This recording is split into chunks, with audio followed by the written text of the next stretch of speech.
Parce que le Seigneur a voulu que ce moment se passe.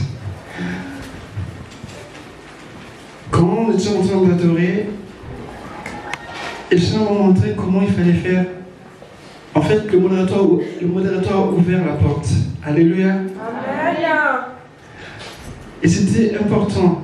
Parce que quand nous confessons, quand nous proclamons le nom du Seigneur, le ciel bouge. Amen. Il y a un transfert qui se fait pas possible. Alléluia. Amen. Nous ne voyons pas. Ce n'est pas le problème. Mais ça se fait. Et nous voyons le résultat. Amen. Et nous voyons la manifestation de sa gloire. Parce que notre Dieu est vivant. Amen. Alléluia. Amen. Que Dieu te bénisse. Tu peux prendre ta Bible à présent. Je t'invite d'aller dans Marc 1, 14 à 15.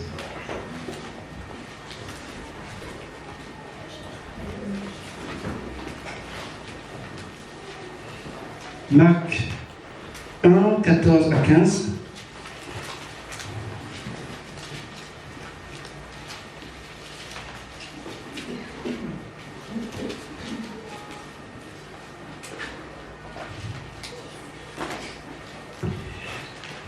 Que Dieu nous aide, si on peut courir comme Marc.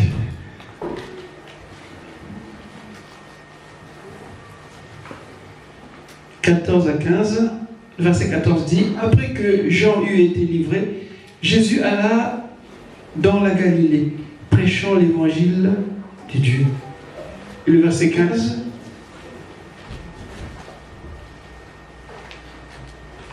il disait, « Le temps est accompli et le royaume de Dieu est proche. Répentez-vous et croyez à la bonne nouvelle. » Ça paraît simple. Très simple. Pourquoi? Parce que Dieu aime les choses simples. Amen. Alléluia. Amen. Si c'est une formule mathématique, je pense qu'on devait tous craindre. Si on parle des théorèmes, de quoi, des rectangles, des triangles, des fractions, non. Dieu aime les choses simples. Mais il faut les prendre dans l'esprit. Amen. Donc voilà ce que je disais au début de son ministère. Et donc, je pose une question. L'évangile, est-ce un changement ou une révolution? Amen. Amen. Changement ou révolution? Jésus disait, le temps est accompli et le royaume de Dieu est proche. Répondez-vous et croyez à la bonne nouvelle. Aujourd'hui, ça ne nous dit pas grand-chose.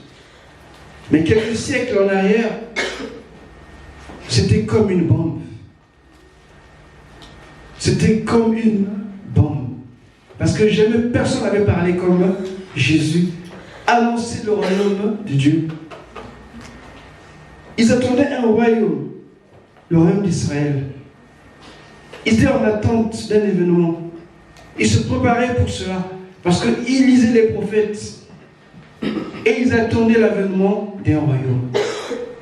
Et voilà qu'un jeune homme apparaît, et il commence à proclamer ceci. Le temps est accompli. Le royaume de Dieu est proche. Mais quel royaume de Dieu? Jésus annonce des choses qui auparavant n'avaient jamais été annoncées. Jean-Baptiste est venu, il a annoncé que le Messie devait venir, qui devait se repentir pour le recevoir. Et Jésus arrive, il annonce le royaume de Dieu. Croyez-moi, je pense que ce n'est pas facile pour eux de comprendre ça. Ils ne savaient pas où se donner la tête. Qu'est-ce que cela voulait dire, le royaume de Dieu? Le royaume d'Israël, ils connaissaient, ils avaient l'histoire. Mais le royaume de Dieu. Alléluia. Amen. Ce que les Israélites en ce temps-là s'attendaient ou attendaient, ou l'espérance qu'ils avaient sur le royaume, est comparable à ce que nous, aujourd'hui, nous savons ou nous attendons de Jésus. Parce que parfois nous sommes perturbés, parfois nous sommes un peu ballottés, on ne sait pas trop. Mais ta parole dit ceci, Seigneur, mais je vois autre chose. Mais Seigneur, j'ai cru en ta parole, mais ça ne se fait pas.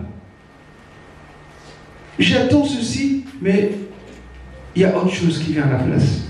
Israël attendait un royaume. Ils attendaient un libérateur. Ils attendaient un chef politique, un chef guerrier qui devait les libérer du joug romain. Et il vient annoncer le royaume de Dieu. Franchement, il n'y avait aucun rapport. Ce que j'ai souvent dit, que Dieu est esprit. Quand Dieu dit que je te guéris, crois qu'il t'a guéri. Accepte-le. Fâche-toi, pleure, mais accepte-le qu'il t'a guéri. Parce que quand Dieu parle, sa parole s'accomplit. Elle est puissante, elle est vivante, elle est agissante. Amen. Jésus. Jésus vient annoncer le royaume de Dieu.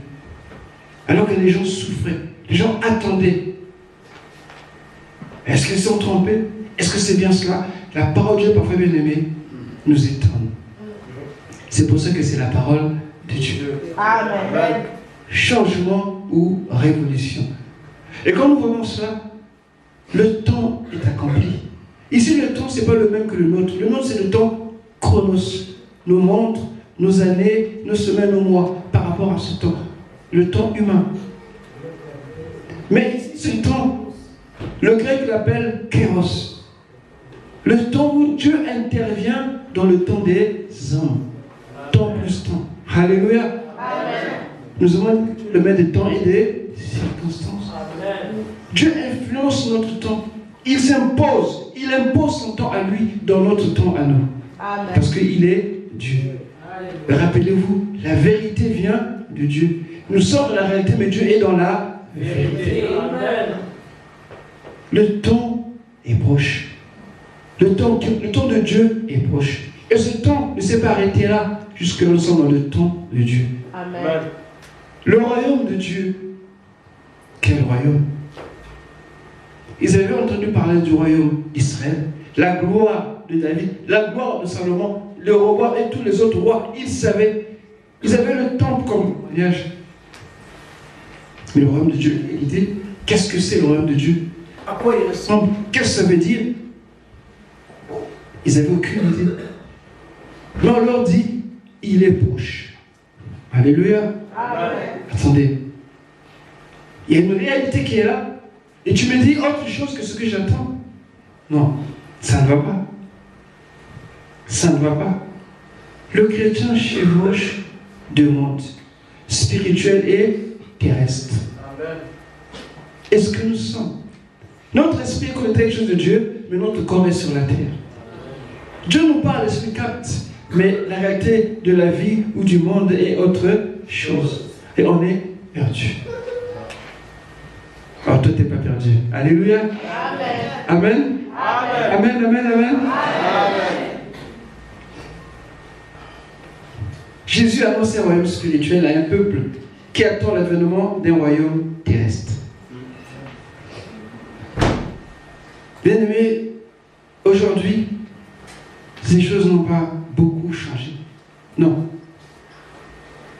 Parce qu'on se dit, mais la parole nous dit ceci, j'ai fait ceci, ce qu'il me dit, mais je ne vois toujours pas. Beaucoup de gens se posent ces questions-là. Alors, qu'est-ce qu'il faut faire? Mais écoute ce que je te dis. C'est très simple.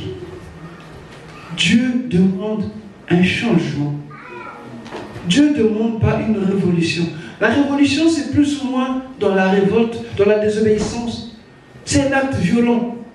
Alléluia. Amen. Un changement de politique, ou bien de société, ou bien changement social, ça peut arriver. Mais souvent, ce n'est pas dans l'option de Dieu. C'est par les hommes et pour les hommes. Mais un changement, c'est plus ou moins naturel. Dans l'ordre des choses, il y a un changement en toi. Amen. Il y a un changement en moi. Il y a un changement en nous. Et le changement commence toujours par les mots les plus simples, les plus faibles, qu'on néglige. Et Dieu insiste sur un changement intérieur. Quand il dit, répentez-vous, changez et croyez, c'est-à-dire la mentalité doit changer. La façon de penser doit changés. Non plus comme le monde.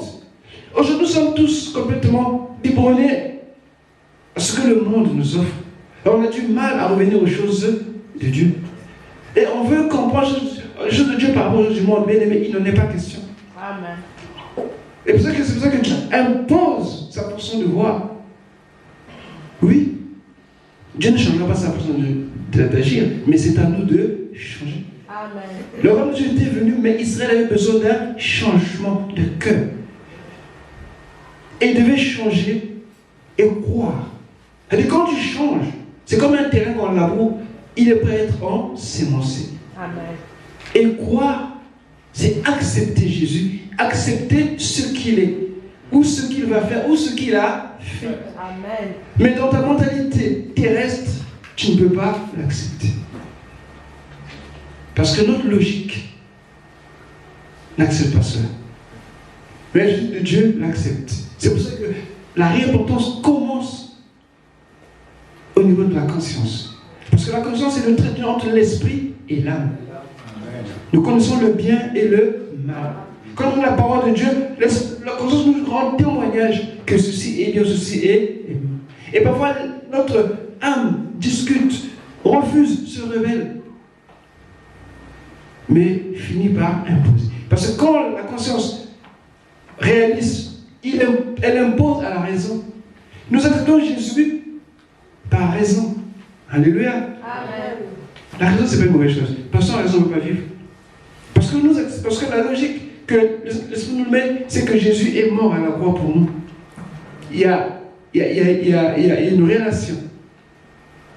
Et c'est par le raisonnement qu'on arrive à saisir cela.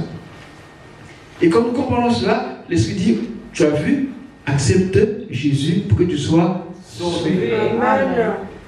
On ne fait pas comme ça parce que voilà, j'entends pas Jésus, j'accepte. Non. Il faut d'abord que tu entendes. Amen. Et ta conscience réagit. Et la raison est affectée. À ce moment-là, c'est toi qui décides. Dois-je accepter ou ne pas accepter? Mais je sais que tu as accepté Jésus ce matin. Amen. Jésus. Changement ou révolution. Amen. La parole de Dieu est la même. Amen. Et quand nous voyons la parole, quand nous voyons ce qui s'est passé avant, on pense que ces hommes qui intervenaient, c'était des super-hommes. Ils sont pareils, ils étaient pareils que toi et moi. Amen. Il n'y avait rien d'extraordinaire. Quand Jésus appelait les disciples, ils étaient comme toi et moi. Ils ont appris comme toi et moi nous apprenons aujourd'hui. Il n'a pas appelé des gens de foi, ni des gens extraordinaires. Il a appelé des personnes simples comme toi et moi. Mais ils ont appris au fur et à mesure. Parce qu'ils prennent conscience de la véracité du royaume de Dieu. Et leur vie a complètement changé. Changement ou révolution. Nous changeons. Quand nous naissons, nous ne sommes pas comme ça. On se souvient un matin que la jeune fille, la portée commence à prendre du volume. Pour le jeune garçon, il commence à avoir des poils sur le menton. Ah, c'était pas prévu. Ah oui, tu changes. La voix aussi mue. Alléluia. Amen. Ils sont mariés, ils sont que deux. Visitez dans 5 ans, vous allez voir qu'il y aura 2 petits qui vont se cacher derrière. Ils sortent d'eux. Il y a un changement. Amen. Le changement est en nous. On ne doit pas fuir le changement. On ne doit pas le craindre. Nous n'avons pas avoir peur de changer. Parce que c'est l'inconnu, on ne sait pas ce qui va arriver. Mais nous savons en nous que le changement est inévitable. Ou tu l'acceptes, ou tu te poses. Mais attention, selon ce que tu feras comme choix, tu en subiras les conséquences. Aujourd'hui, tel que nous sommes, tout le monde pratiquement. Parfois, je ris quand je pense à cela. Il y a quelques années, Facebook a maintenant 20 ans, c'est ça 30 ans 20 ans. Ouais. Ça fait déjà beaucoup d'années. Hein. Et à peine, il y a les réseaux sociaux qui viennent sortir là tout récemment. Là. Ils sont encore tout nouveaux là. Mais il y a 20 ans de cela, beaucoup de prédicateurs, des hommes de Dieu, se méfiaient de Facebook. C'était la bête. Alléluia. Amen. C'était la bête. Mais aujourd'hui, il faut les voir. Ils sont dedans à fond. Non, mais c'est ridicule parfois.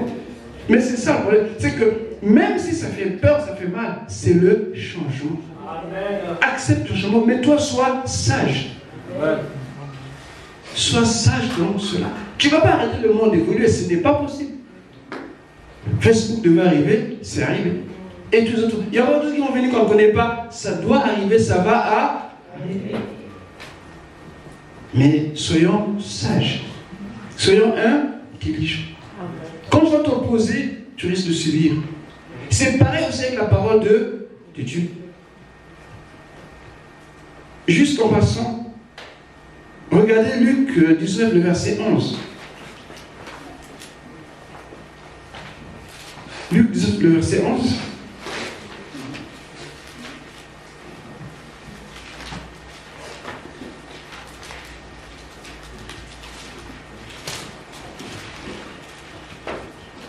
Le changement est important pour avancer avec le Seigneur.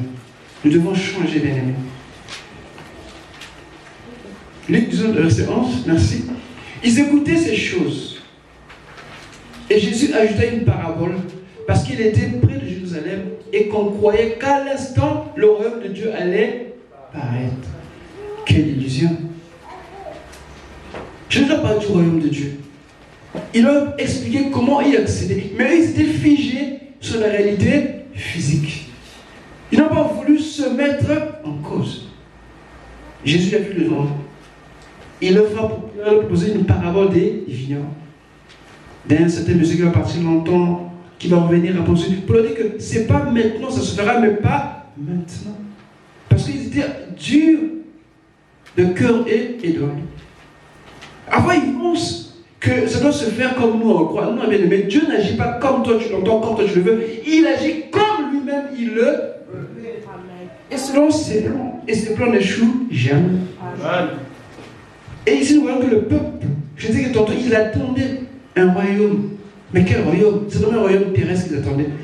Et comme je disais, avec ses miracles, avec ses paraboles, et tout ça, tous ces gens disaient, donc peut-être que c'est lui. Et quand on approche de problème, alors le royaume va. Alors imaginez ce qui va de se passer. Il devait y avoir une révolution.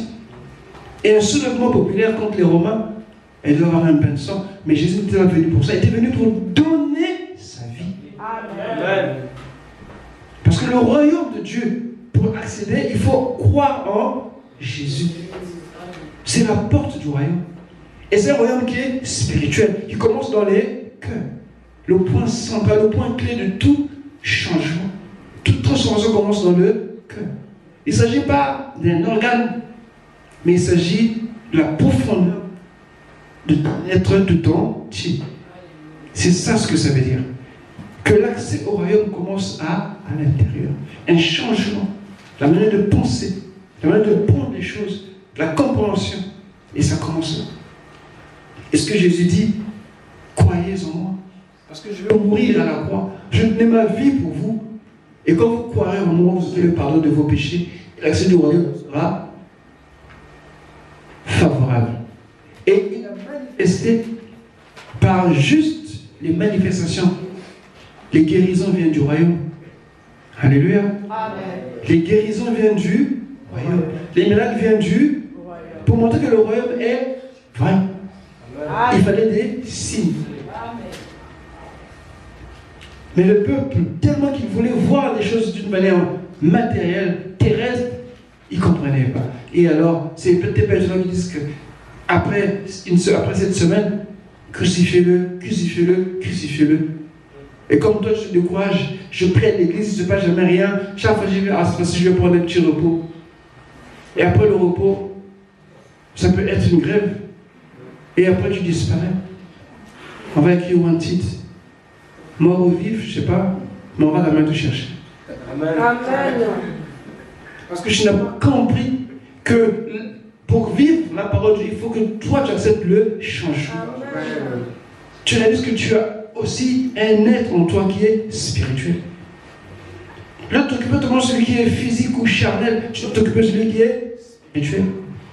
C'est pour ça que la vie d'église entre nous est différente. Pourquoi vous croyez que chez les autres, ça marche? Parce qu'ils sont différents? Non, ils ne sont pas différents. Nous sommes pareils. Amen. Mais c'est parce que les autres ont compris quelque chose de Dieu, je ne peux pas les mélanger aux choses du monde. Amen. La priorité, c'est le Seigneur. Amen. Croyez-moi, on est tous pareils. Amen. Devant Dieu, nous sommes tous Pareil. Jésus n'a pas pris les disciples par rapport à leur qualification, par rapport à leur niveau, par rapport à leur vie de prière, par rapport à leur naissance. Nullement. Il les a pris comme ça, comme toi et moi. Mais ce que Dieu demande, c'est un changement, Amen. un renouvellement. Ce qui nous permet de tenir, ce qui nous permet d'être dans sa présence. Et ce jour-là, quand il dira, bon et fidèle serviteur, alléluia. Amen. Je pense que ton visage, il y aura pas assez de place pour continuer ton sourire. Amen. Parce que ce sera un moment de joie intense. Amen. Toujours venant sur le changement, je vais demander qu'on mette Matthieu 21. Parce que c'est impératif, bien aimé, le changement. Quand je parle changement, regarde un peu toi comment tu vis ta vie spirituelle. À quel niveau tu te trouves? Est-ce que tu marches au pas de l'église? Est-ce que tu marches avec le Seigneur? Ou bien tu fais comme tu l'entends, comme tu le veux, en ton temps? Tu peux dans l'église, mais tu refuses de donner ta vie au Seigneur. Mais pourtant, on te voit, tu es avec nous. Parce que ton cœur n'y est pas. Parce que le changement en toi ne s'est jamais réellement opéré. Tu n'as jamais accepté. Mais tu es là en toi. Et je bénis Dieu. Parce que l'église n'est pas la porte du ciel. C'est Jésus. Amen. Matthieu 21, 43-44. Jésus va proposer une métaphore, mais parlons de lui-même. Et c'est là il nous dit qu'on n'a pas vraiment le choix. Mais il le dit avec amour. Jésus savait parler. Alléluia. Amen. Seigneur savait vraiment parler. C'est pourquoi je vous le dis. Le royaume de Dieu vous sera enlevé et sera donné à une nation qui en rendra les fruits. Tu veux continuer? Celui qui tombera sur cette pierre s'y brisera. Et celui sur qui elle tombera sera écrasé. Alors, je voudrais jouer avec ces deux mots-là. Briser et écraser. Et Jésus, en fait, ici, il parle de lui-même. Il est comme il est la pierre. C'est une forme de langage. Au lieu de se poser lui-même, il se met à la place d'un objet ou bien d'une personne. Et qu'est-ce que ça veut dire ici? Que les Juifs ne voulaient rien savoir concernant le royaume. Parce que dans leur mentalité, ils étaient arrêtés. Parfois, toi aussi, quand on parle de Dieu, c'est pas ton affaire parce que tu as une façon de voir. Surtout ce verset-là que Dieu connaît les cœurs. C'est pas un verset. Alléluia. Parce que souvent, on le sort de son contexte. Non. Parce que même si tu peux le dire, mais sache que j'aime bien le docteur Jérémie. Vous savez, son diagnostic est sans appel. Je vous le rappelle, le cœur de l'homme est torturé par le doute. Qui peut le connaître? Ne dis pas que tu as un bon cœur. Ne dis jamais ça. Tu risques de te séduire toi-même. Dis que j'ai besoin de toi parce que j'ai un cœur qui n'est pas net. Sois honnête. Alléluia. Parce que même la vérité, c'est compliqué d'être dans nos bouches. Toute la journée, tu peux tenir, mais après, une semaine encore.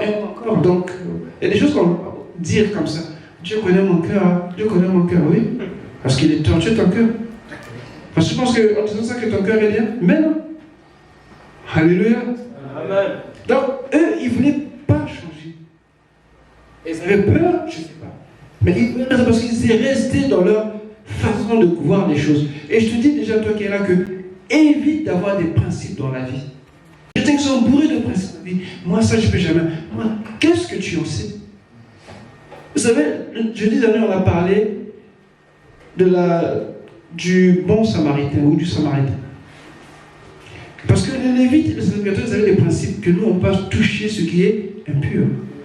En faisant cela, eh bien, qu'est-ce qu'ils ont fait? Ils ont péché. Et ils ont même foulé au pied de la loi qu'ils sont censés défendre, qui dit que tu aimeras ton prochain comme toi-même. Mais quand vous avez des principes, moi, je ne peux pas te toucher parce que c'est impur. Je ne peux pas le saluer parce qu'il est dans tel endroit. C'est... Alléluia. Amen. Il ne faut pas avoir des... Si c'est des principes pour louer, pour glorifier le Seigneur, je suis d'accord. Mais c'est que des principes d'homme, c'est inutile. Prenez Pierre.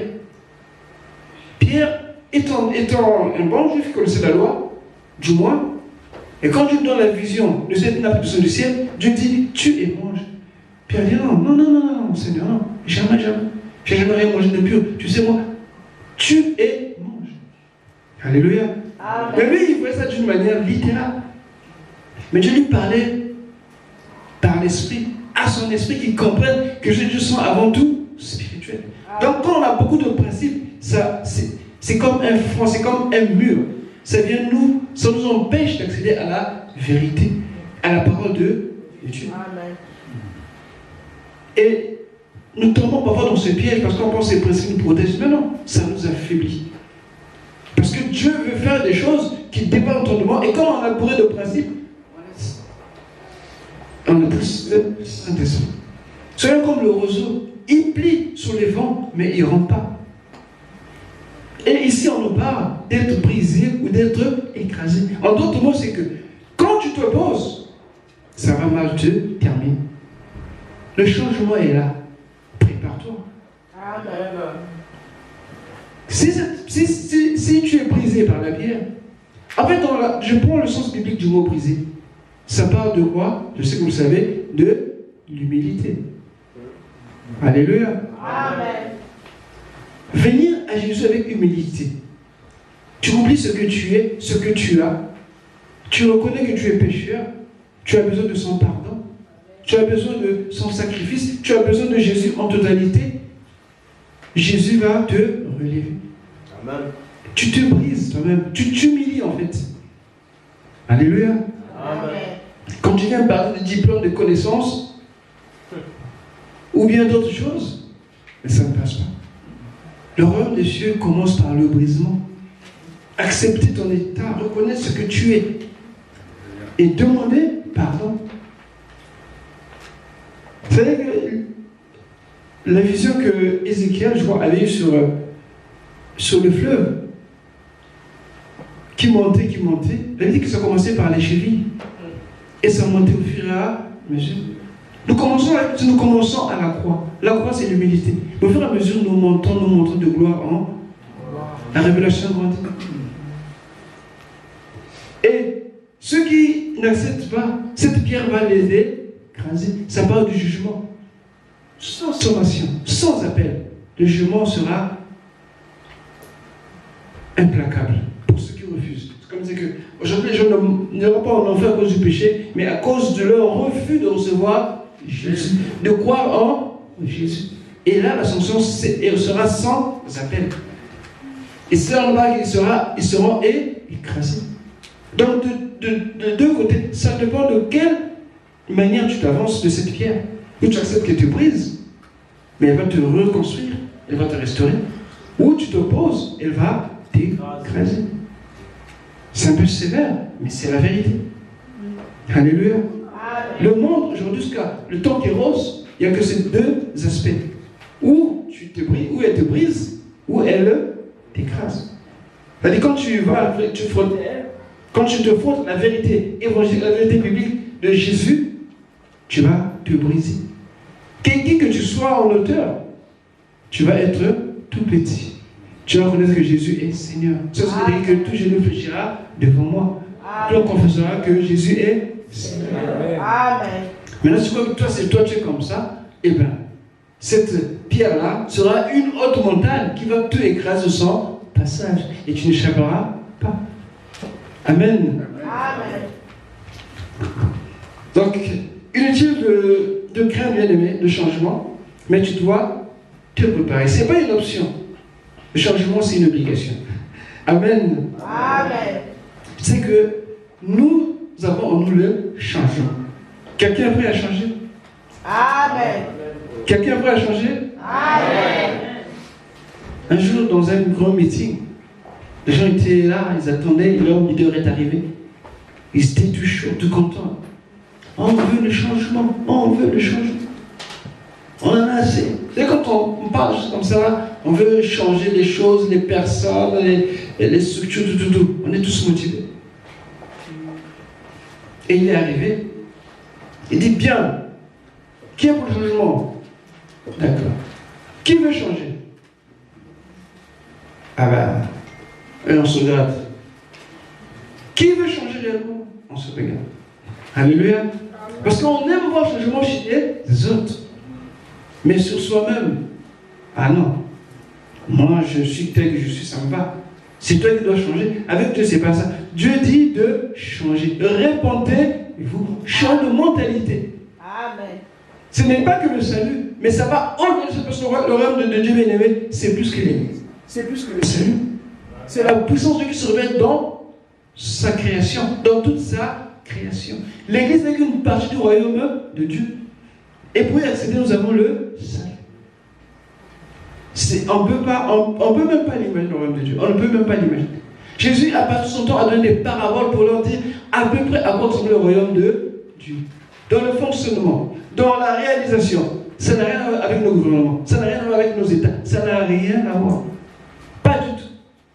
Parce que c'est un royaume éternel. Et c'est un royaume qui commence d'abord spirituellement.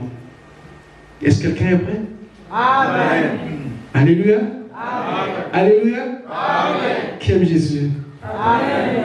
Que le Seigneur te bénisse. Amen. On va se lever.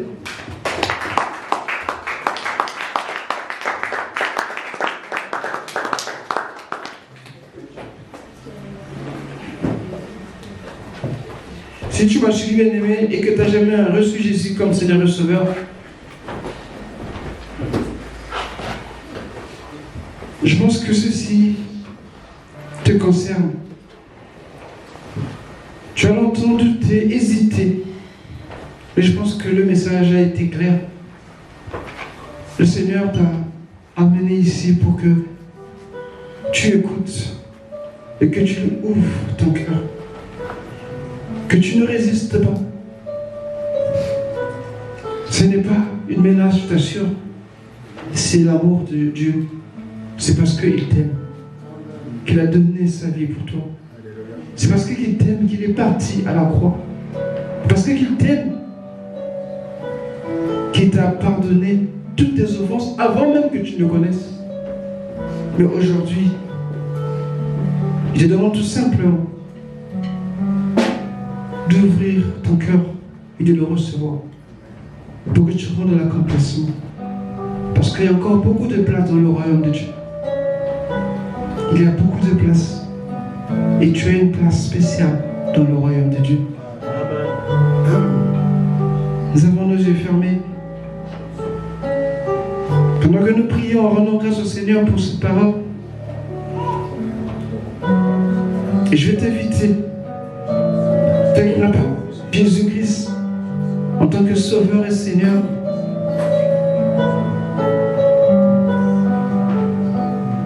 de commencer à l'inviter dans ton cœur et dire Seigneur, je t'ouvre mon cœur. Je ne veux pas ou je ne veux plus résister. Je crois maintenant que le royaume de Dieu est là, à ma portée, et que la porte c'est toi, et que je veux rentrer dans ce royaume en te donnant ma vie, en te confiant ma vie.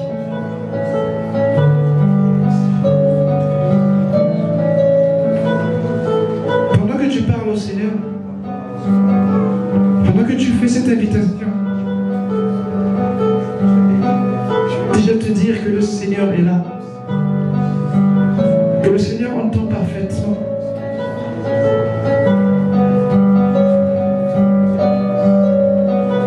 Et j'aimerais que l'on puisse faire ça ensemble, comme moi aussi je l'ai fait des années en arrière, où publiquement j'ai confessé que Jésus-Christ était mon Sauveur et Seigneur. Parce que l'entrée du royaume passe par lui. Il est la porte des brebis. Il est aussi le chemin, la vérité et la vie. De tête baissée, en toute humilité, je t'invite à lever ta main.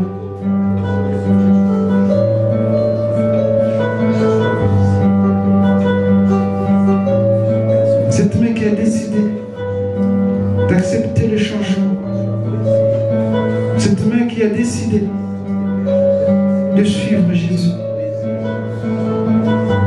Afin que tu sois introduit dans le royaume de gloire. Car réellement c'est réellement ta place.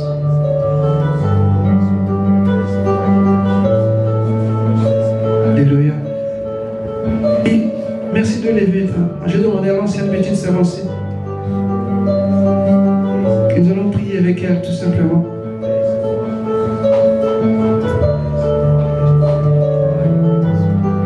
Alléluia. Gloire et honneur à toi, notre Seigneur et notre Dieu. Tu es grand, tu es puissant, tu es merveilleux, éternel. Je me souviens, ô Dieu de gloire, de là où tu m'as ramassé, Seigneur. Et la Bible me dit que tu es le même. Voilà pourquoi ce matin, Seigneur, je prie que la grâce que tu m'as accordée de te connaître, de t'accepter comme Seigneur et Sauveur, soit accordée, Seigneur, à ceux qui ont levé leurs mains, Seigneur, ce matin. Éternel, tu es fidèle. Je ne prie pas pour des personnes qui lèvent la main ce matin et qui vont, Seigneur, se détourner de ta voix. Mais je prie, Seigneur, Dieu grand et redoutable, pour des personnes qui ce matin, oh Dieu, t'ont ouvert, Seigneur, la porte de leur cœur. Jésus, fais ton entrée dans leur cœur. Touche par ta puissance, Seigneur, qu'il y ait le véritable changement. Aujourd'hui, nous les appelons, Seigneur, frères et sœurs. Mais demain qu'on les voit annoncer l'évangile que toi tu as annoncé. Seigneur, que demain on les voit, on parler de toi, Seigneur, d'emploi, Seigneur, et ailleurs, oh Dieu, pour la gloire et l'honneur de ton Saint-Nom. Nous te faisons confiance. Que le Saint-Esprit fasse en eux, Seigneur, son œuvre, et que toute la gloire te revienne. Qu'il soit béni dans le nom de Jésus. Amen.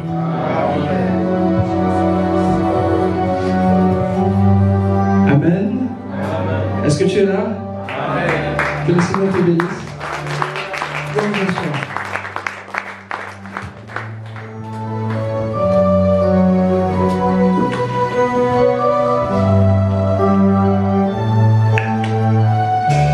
Amen. Est-ce que quelqu'un a sa Bible?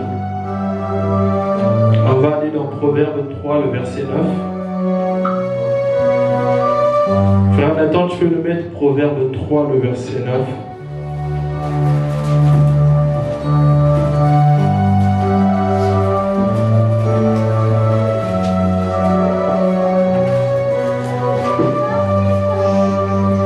Voilà, nous l'avons aussi au tableau.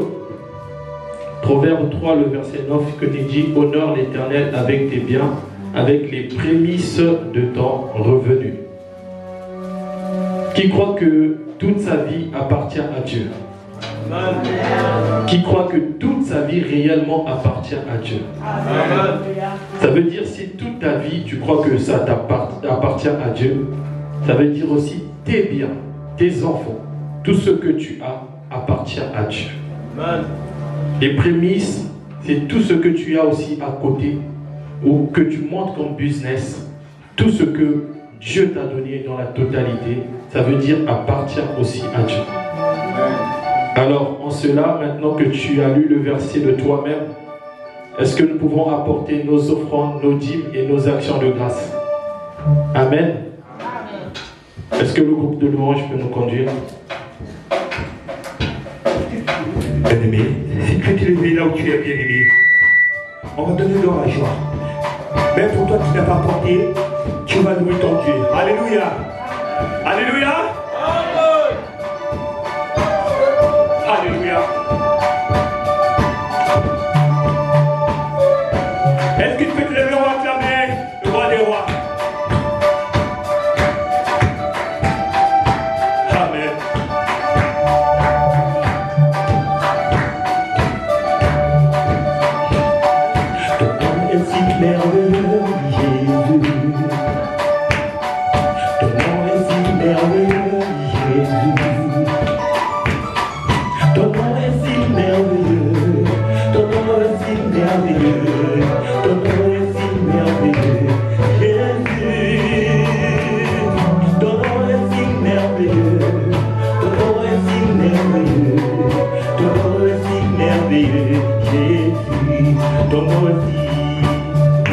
aussi merveilleux, Jésus.